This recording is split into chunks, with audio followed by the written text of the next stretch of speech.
Տիկին Մելոյան, դուք այսօր Վաղարշապատում ինչ օրակարգով եք։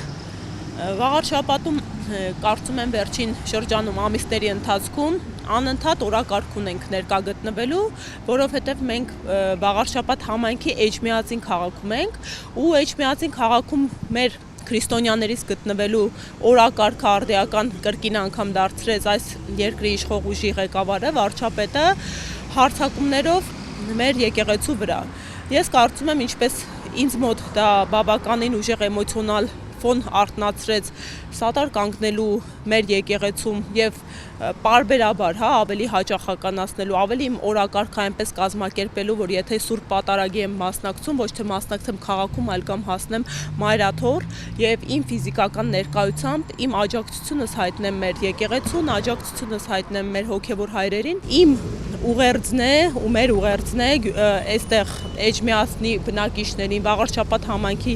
ընտրությունների մասնակից, բոլոր հարակից գյուղերի բնակիչներին, որ գնան եւ իրենց քաղաքացիական պարտքը կատարեն, որպես մեր ձևովի դիրքորոշում հետեւյալն է,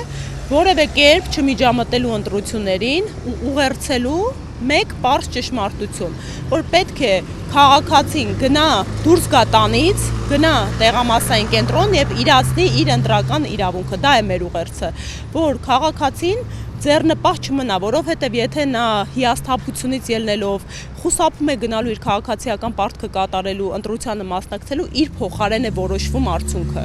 Եվ մենք ցավոք սրտի այդ պատկերը ունեցանք Երևանի հավաքանու ընտրություններին, երբ մեր պատմության ընթացքում աննախադեպ ցածր մասնակցելիություններ։ Դա լրջագույն հրահանգեր, ուղերձեր հասարակությունից դեպի երկրում գործող քաղաքական ուժեր ու անկախ ընդդիմադիր կլինեին թե իշխանական։ Երբ քաղաքացին հրաժարվում է այդքան մասշտաբային միասնական ձևաչափով մասնակցելու ընտրական գործընթացին, դա լուրջ ուղերձ է, որ չկա վստահություն դաշտում գործող քաղաքական ուժերի նկատմամբ։